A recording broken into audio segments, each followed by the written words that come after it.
Mario, Redo, RC, VC.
Please stay standing for the National Pledge.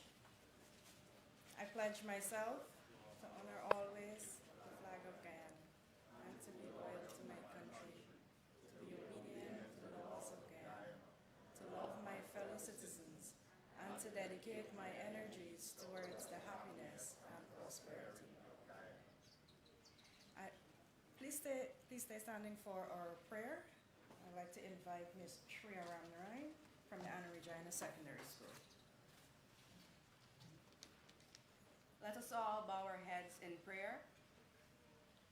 Where the mind is without fear and the head is held high, where knowledge is free, where the world has not been broken up into fragments by narrow domestic walls, where words come out from the depth of truth, where tireless striving stretches its arms toward perfection, where the clear stream of reason has not lost its way into the dreary desert sand of dead habit, where the mind is led forward by thee into ever-widening thought and action, into that heaven of freedom, my Father, let my country awake.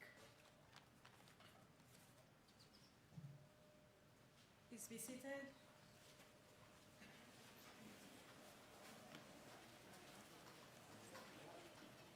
Your Excellency, Dr. Mohammed Irfan Ali, President of the Cooperative Republic of Guyana, Mr. Daniel Best, President of the Caribbean Development Bank, Honorable Dr. Ashley Singh, Senior Minister in the Office of the President with responsibility for finance, Honorable Minister of Education, Priya Manik Chand,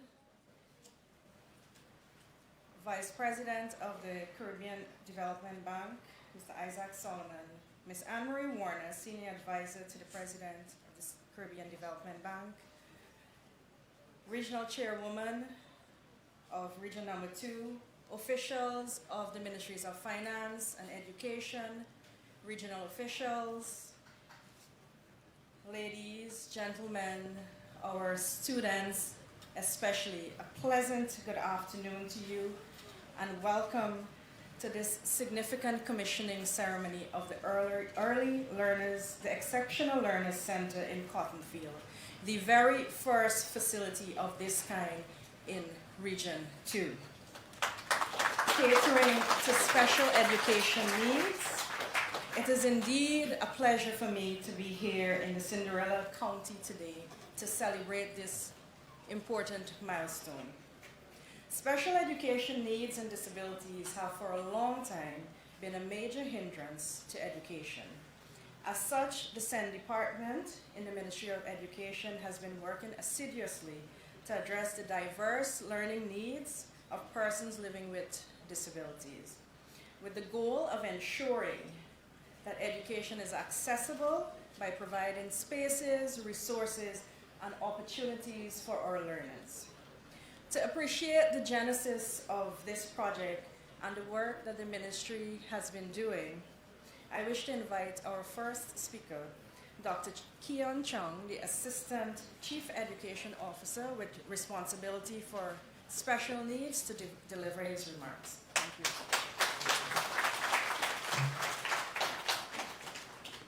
Good afternoon. I stand on established protocols. Today I stand before you to discuss a profoundly important topic that affects the lives of many children and families in our beloved country, Guyana. The impact of having schools for learners with special education needs and disabilities. But before I address the impact of establishing sense spaces, permit me to share with you some awesome work that has been done for learners with special education needs in Guyana. These initiatives have been realized because of the leadership of the Honorable Minister Priya Manichan. In 2020, the Honorable Minister requested consultations on special education needs to chart the course forward. And in 2021, under the then Chief Planning Officer, the late Mrs. Evelyn Hamilton, the consultations were conducted and an action plan was drafted. This action plan dovetails with the Education Strategic Plan of the Ministry of Education.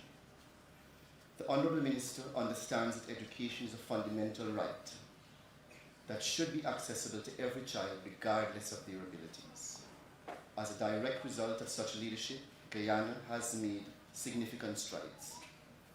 The rolling out of a screening and intervention packet, the establishing of a facility of the first of its kind in Guyana that provides an interdisciplinary approach to comprehensive assessments. Assessment results are used to inform an individual education plan. Collaborated with the Ministry of Education Jamaica on the use of a curriculum for persons with intellectual disabilities. The implementation of the curriculum would have ushered the creation of an associate degree at the Cyril Potter College of Education. The Ministry of Education has employed its first ever speech therapist.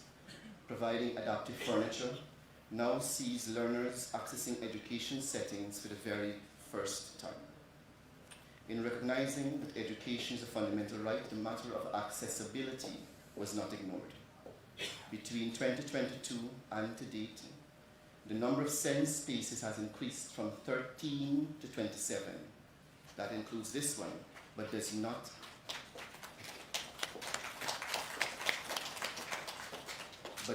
include the deaf school and the plans for having a school for learners on the spectrum. Permit me to round up here for you just a few things. Earlier I spoke about the screening and intervention packet, we spoke about assessment, we spoke about the teachers, we spoke about the curriculum, we spoke about bringing a speech therapist. All of these things come together to house a building such as this. All of these services can be found under the roof of this building. Impact. The Exceptional Learning Center has changed the landscape of this administrative region, Pomeroon Supernam.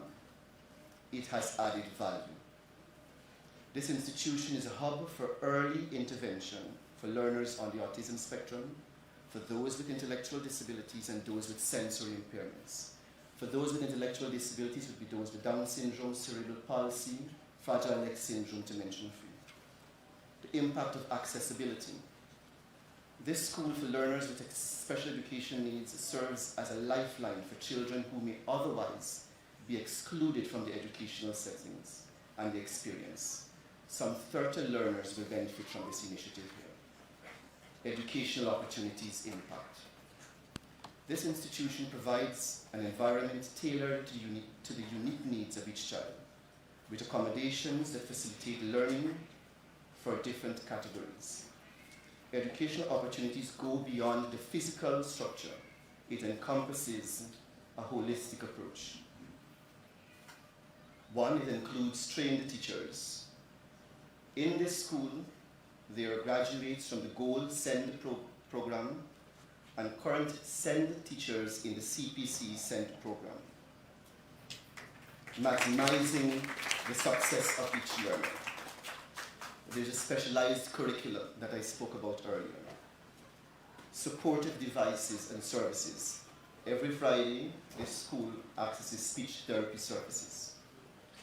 All current learners in this school have been officially diagnosed and have an intervention plan to guide them.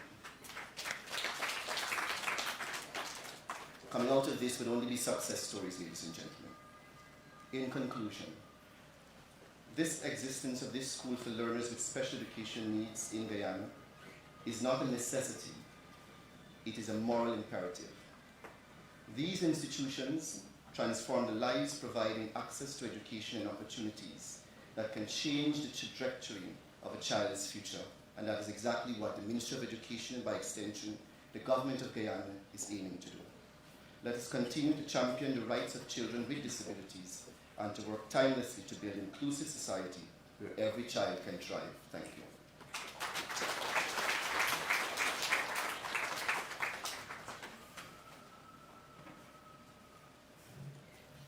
Thank you, Dr. Chong, for outlining the wonderful work the ministry has been doing. And I'm personally happy to hear the impact that this facility is already having, even though I think it was only open in November of last year. So this project is funded by the Caribbean Development Bank through its Basic Needs Trust Fund. And our next speaker is no lesser than the newly appointed president of the bank, Mr. Daniel Best. So I'd like to congratulate you, Mr. Best, on behalf of all of us here. And the government of Guyana looks forward to continuing working with the bank under your leadership.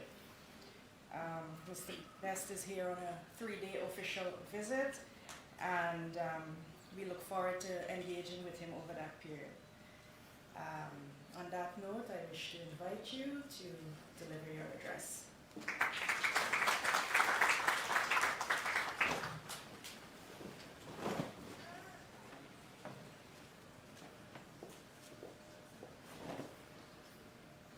Thank you, Madam Chair, His Excellency, Dr. Mohamed Irfan Ali, President of the Cooperative Republic of Guyana, Honorable Dr. Ashley Singh, Senior Minister, Ministry of Finance with responsibility for finance and the public service, Honorable Priya Manik Chand, officials from the Government of Guyana, cabinet members, principals and teachers of this exceptional learning center, parents, students, other specially invited guests, members of the media, ladies and gentlemen, good afternoon. Today, my heart is full. When the CDB and the team from the government of Guyana were planning this mission, I never dreamed I would have the opportunity to celebrate the opening of not one, but 2 schools today. It is my immense joy, absolutely. It is my immense joy to celebrate the opening of this new exceptional learning center right here in Cotton Field. This is a significant milestone in the government of Guyana's commitment under President Ali's bold leadership to providing inclusive and equitable education for all children regardless of their abilities.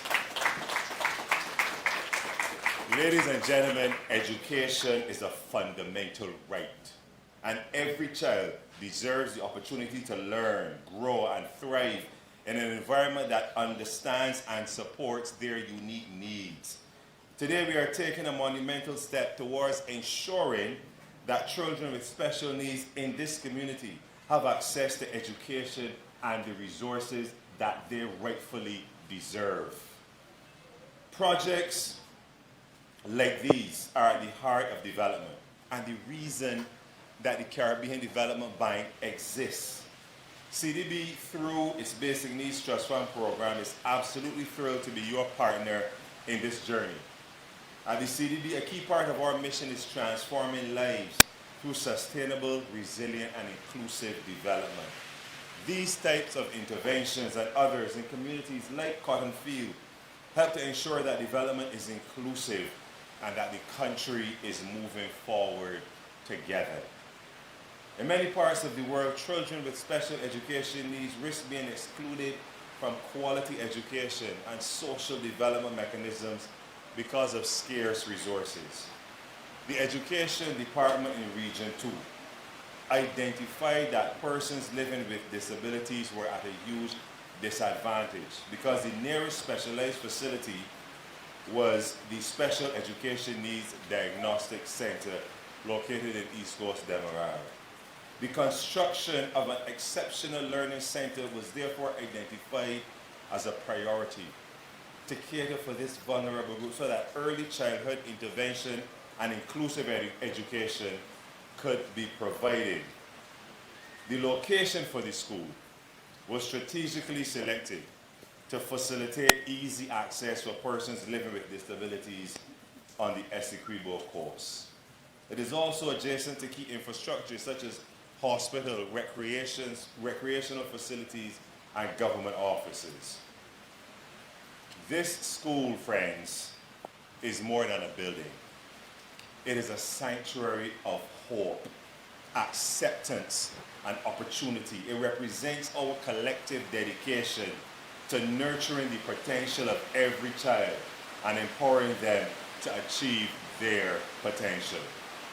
I would like to extend my deepest congratulations to everyone who has contributed to making this vision a reality. As we open the doors of this new school, let us remember that education is a shared responsibility. It requires the collaboration and dedication of all teachers, parents, community members, government, and students. Together, you can create an environment where every child can flourish and reach their potential. To the students, I say this school is for you. Embrace the opportunities it offers. Be curious, be diligent, and always strive for excellence. Your future is bright and we believe in you. CDB celebrates this momentous occasion with you and looks forward to the many successes that will come from this new chapter in your community's history. Ladies and gentlemen, I thank you.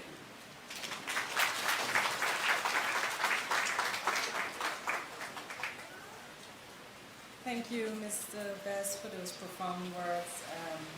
Indeed, I echo, and I think we all echo your message. At this point, we are going to move on to the cultural item, and I would like to invite Mr. Edom Singh, who will be performing a song for us. No, this one.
to more than I can be.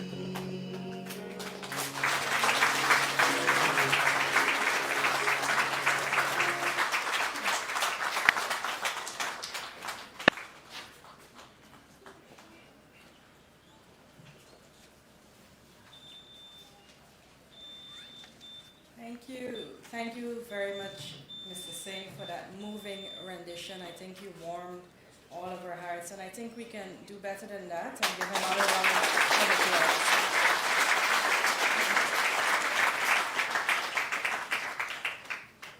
So our next speaker needs no introduction. He probably doesn't want one, but his exemplary leadership is marked by his dedication to unity, inclusivity, and shared prosperity. His policy directives in education is simple but transformational and strategically focuses on ensuring an all-inclusive education system that leaves no one behind, and one where every child in every region receives a sound primary and secondary education. And this facility is a part and parcel of that initiative. I wish to welcome His Excellency to the podium. Thank you. Please have your seats. Thank you so much, Karen. First of all, allow me on behalf of Guyana, the government of Guyana, and the people of Guyana, to congratulate a friend of Guyana, Daniel, on your recent appointment as president of the CDB. We are sure that with your competence, your experience, and your connection with the realities of the region, that you're going to do an exceptional job. Of course, the Vice President and advisor and all the management and staff of CDB, we want to, by extension, wish them well on this journey of transformation, innovation, and of course, reorganization. Let me also take this opportunity to congratulate the Ministry of Education, Minister Manichan and her team, the Minister of Finance and his team, the Basic Need Trust Fund, and I want to say, Karen, that I want to really give you a shout out here, because your portfolio, the BNPF portfolio, has a very high implementation rate, and also you are doing a great job at completing your projects on time. So I want to congratulate you. I also want to recognize especially the children of this institution and their parents. And I want us to put a big round of applause for the children and their parents.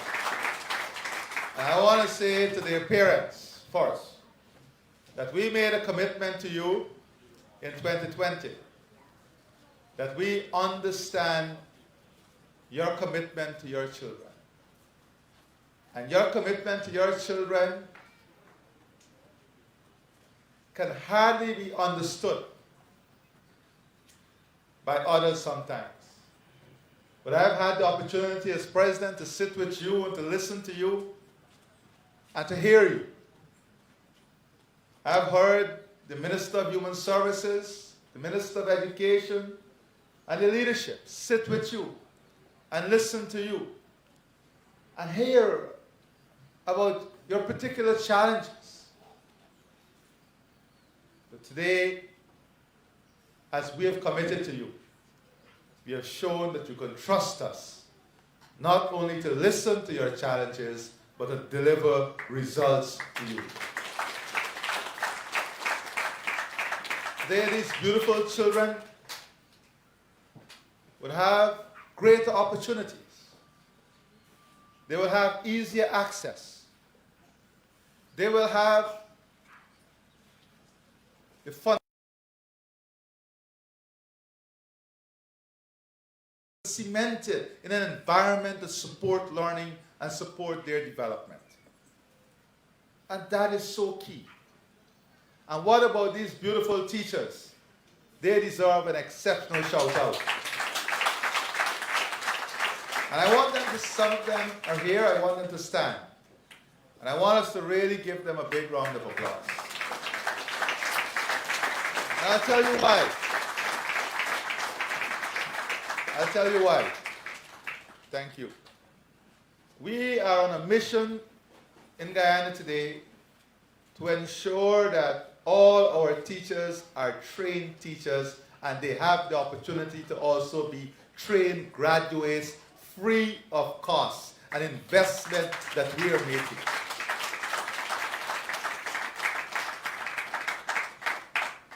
But special needs teachers require special people. And the intake for special needs is not as wide as other teachers, because they have to not only be a teacher, but to be the symbol and a manifestation of patience, love, and all that support these children. And they are exceptional in that regard.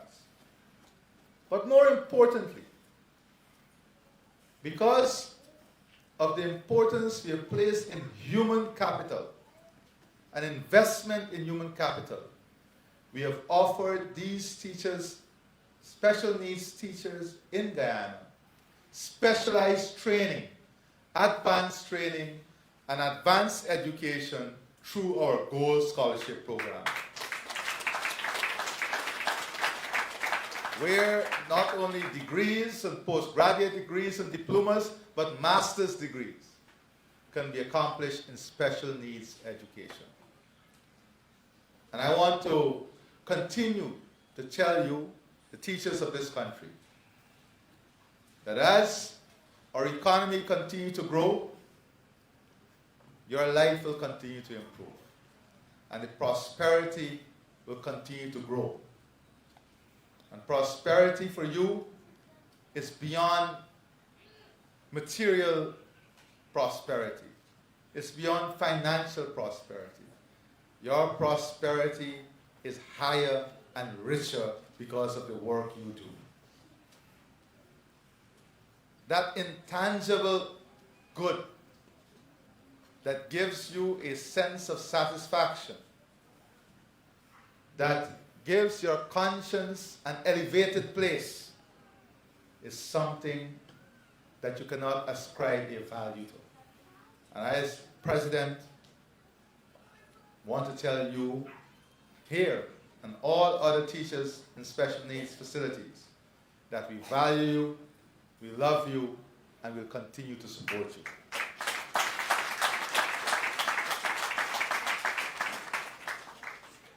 You know, just this morning, the Minister of Education will have turned the sod for a new secondary school in this region. $1.7 billion investment in a new secondary school. That is after we already opened one new secondary school and rehabilitated a number of schools. But let me tell you the story. If the Minister of Education is to turn the sod for every dorm or school that we have to commence construction on this year, she will do at least 3 every week. For new school, major expansion, and new dorms. She will do 3 at least every week. That is the proof in the pudding. That is the commitment. When we not only said that we'll revolutionize the education sector, but we are putting the resources that will enable the revolutionizing of the education sector. And perhaps much more interesting is very shortly we will launch the Guyana Digital School. And the Guyana Digital School will have specialized programs for every segment of the student population. It is not, and I want to make it clear, the Guyana Digital School is not delivering digital education. It is using the best technology in AI to simulate and to assess individual students' capability and to develop specific exercise and work program to meet student weaknesses also. That is revolutionary. And this initiative, I can assure you, there is less than 1% of countries around the world that are applying this in a large-scale national level like we're going to do. But much more than this is that we have already presented this to the heads of government of CARICOM, because the Ghana Digital School will be the regional digital school, and this platform will be available for the entire region. In our brief discourse so far, I've already challenged the president of the bank to take this and take telemedicine as two areas that the bank can immediately work on to integrate in the entire region. These are two areas we've invested in already. So, as you can see, we are creating an environment to enable learning 24 hours per day, 7 days per week. We are creating an environment to enable learning at every level. Remedial learning also will be addressed through the Guyana Digital School. But I've just told Ashley and Priya that we must get more out of this facility. We have to maximize the output from these facilities. So we're going to integrate health services for these children with this facility, so that these children, if they have to go for monthly health checkups in the clinics, we're going to bring the clinic to the facility here every month. So we reduce the strain on the parents, on the children, and that is an important part of our service delivery motto as a government. We want to integrate services, make it less burdensome, less bureaucratic, less costly. These centers, as Daniel said, importantly are centers of hope. And if you're to maximize the potential of this center as a center of hope, we have to be able to deal with mental health issues, wellness issues, also from here. The Ministry of Education started a program on guidance counselors across schools. But we have to accelerate these programs in a different way, because we are seeing trends around the world and in the region that can be frightening for parents and for children. But we cannot look at these trends and just sit back. We have to look at these trends and develop policies that would mitigate, that would avoid these pitfalls in our society. So, outside of the building of the schools that we're doing, outside of the training of our teachers, outside of the investment in the school environment, there is this investment that you don't see physically that is taking place to create a holistic learning system and learning environment. And that is key for us. We have committed ourselves beyond, we have already fulfilled what we promised in the manifesto. But we have committed ourselves even beyond that by saying we're going to ensure we have one of this facility in every single region. So we have a specialized facility that is being built in Cummings Lodge. Then, later this month, or early in March, we'll be opening a new special needs facility in Region 3, one that was jointly done by the government of Guyana and the UAE, a state-of-the-art facility. So, we are making these investments because when we speak about human capital, it is every citizen. It is giving every citizen an opportunity. It is maximizing the potential of every citizen. That is what is key for us. That is what is important for us. And you know, when you look at this region, outside of the 1.7 billion project that you turned the sod up at this morning, the new secondary school, we have spent in the last 4 years $6.7 billion. $6.7 billion. So close to $9 billion when you add this 1.7 billion. When you compare that to the period 2015 to 2020, when we were in opposition, we have spent on education in this region more than 600% over that period. More than 600% over that period. And the question is, are you seeing the results? Well, you all know the answer. The region is stopping the CXC. The region is producing high-quality students. My brother, who sang so beautifully, completed CXC. Completed his CXC. We now have what almost all the teachers in this region, I'm sure by now, are either trained or enrolled for training. Right, Rado? Yes. That's it.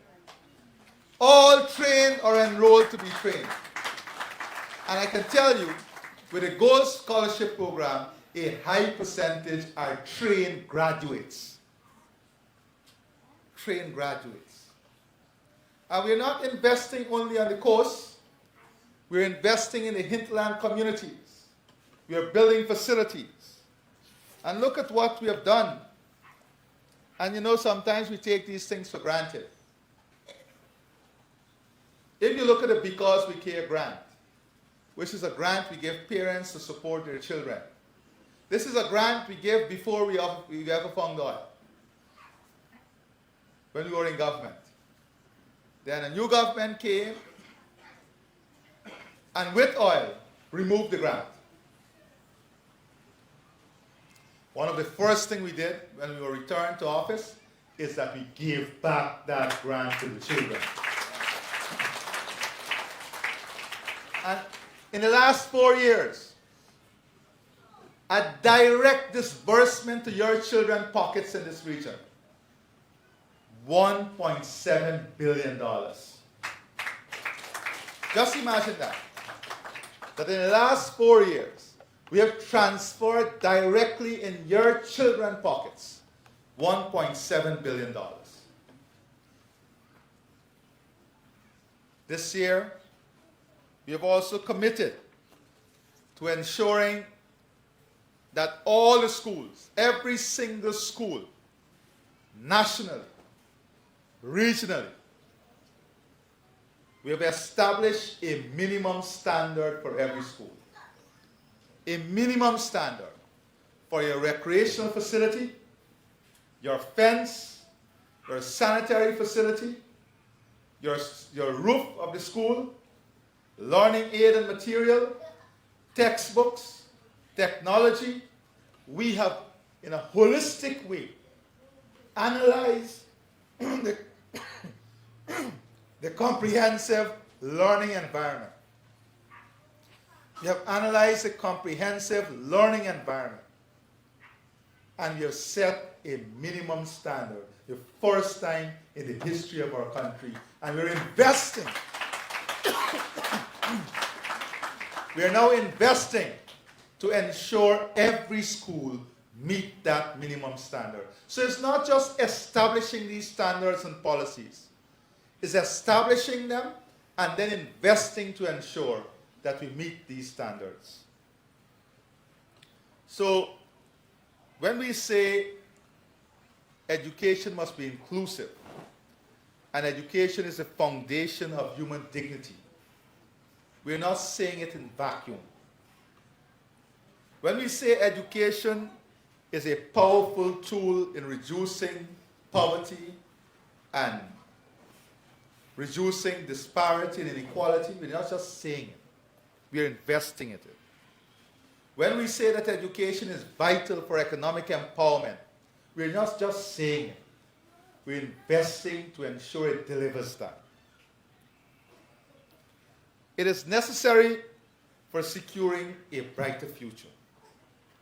We recognize, however, that there are many children with special needs that have faced undue barriers, barriers that have denied them the quality education they deserve, that have made learning environments inaccessible, and that have marginalized them from the broader society.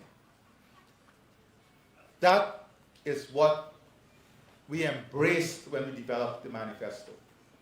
And when we committed that we're going to change that, we first of all embraced that fact and said we don't agree with it, we have to end it, and we're going to invest in changing it. And that is what you're seeing, the results of investing in changing it.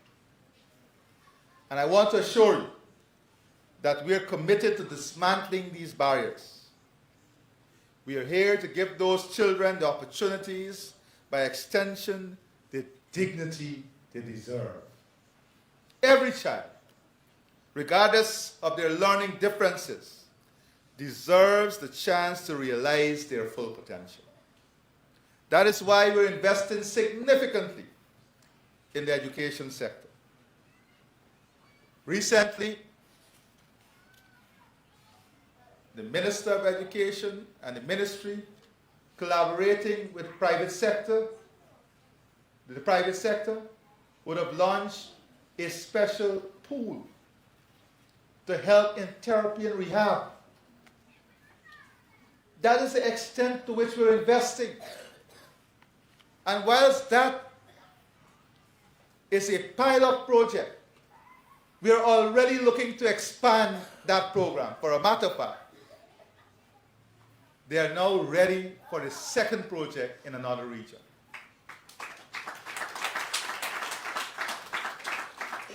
So it is not just the building of the facility. It is ensuring that we create that environment that is conducive to supporting the facility itself. So the Minister of Education, I'm sure, would have already looked at a plan where we will put facilities in this yard so that the children can safely have physical activity and they can enjoy this space, this physical space, like any other child. Because that is important in a learning environment. That is important in supporting the parents, creating safe space for these kids. So the Basic Need Trust Fund and the CDB must be commended for understanding this need and including this need in the program itself. And if you look at this facility, I think it is a model, just about for ease of numbers, just below 500,000 US dollars. So this is a facility that we can easily place in other countries. The design. We can replicate this. This is what we'll call in Guyana, because we're going to replicate this, the base model. And depending on the population, we add to the base model. But this is a good base model to start with. We don't need consultants to come and redesign it. You have a base design that we must share with other governments in the region. Because this would have already met all the criteria set by the bank. It would have already met all the criteria that is required for such a facility. And that is another thing, not at this forum, that we'll be focusing on. How we reduce the lag time between project conceptualization and project completion.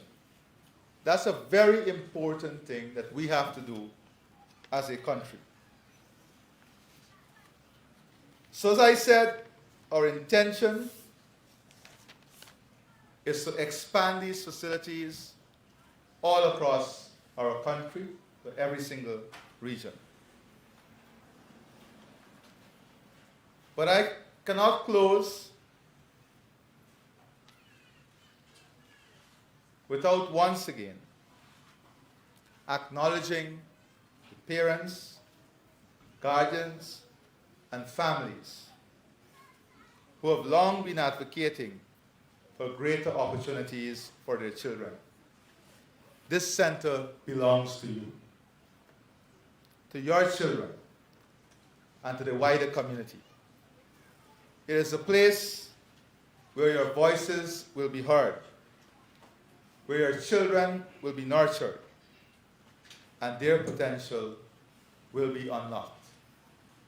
Together, we are stronger. Together, we are better. Together, among any challenge, we will win when we fight together, when we unite together. I thank you and God bless you.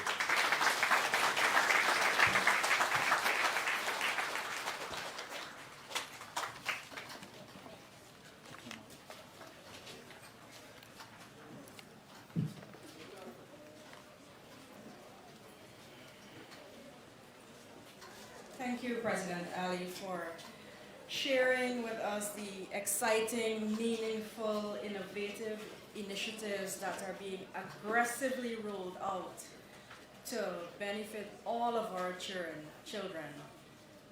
The future is bright. At this point in the program, I wish to, as we wind down in the program, I wish to invite Ms. Sharada Prashad, the headmistress of the school, to deliver the vote of thanks, after which we will move to the cutting of the ribbon, unveiling of the plaque, and then a tour of the facility.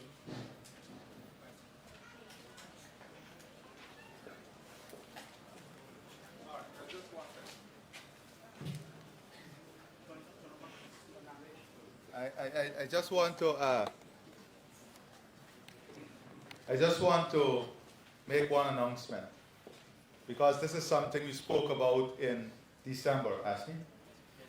And that is when I had the forum with the parents and children, differently abled children and their parents. I made a commitment that in every region we will put a special bus to transport the children with disability to the facility, because that was one of the big concerns.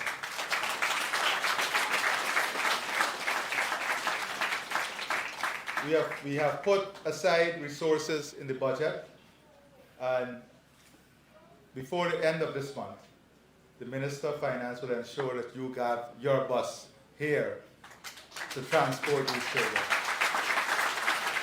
So I just want to, before you speak, Headmistress, and you look very lovely, that's a very nice color.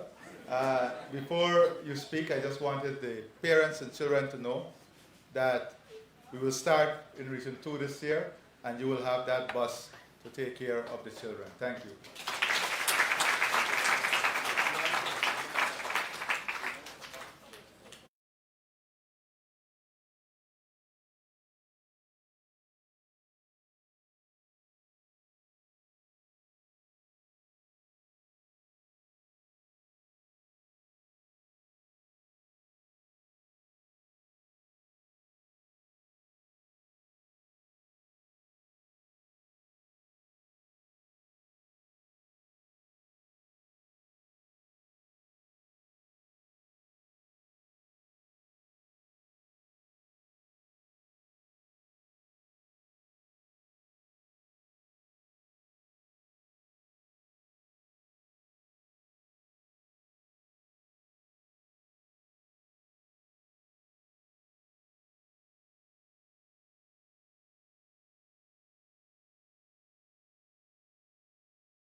Writing with the students. Let's start back. Video aid rich class. Yeah, just saying that.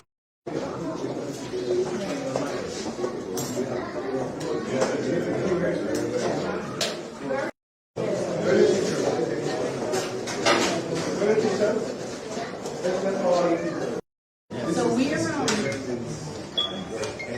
yeah. So we're not sure.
So this is the new.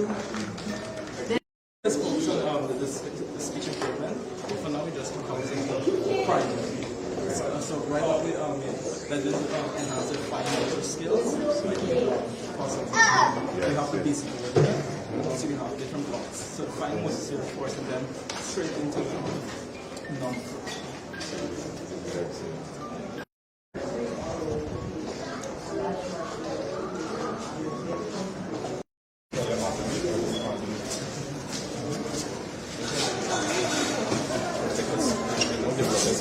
Straight here. Which is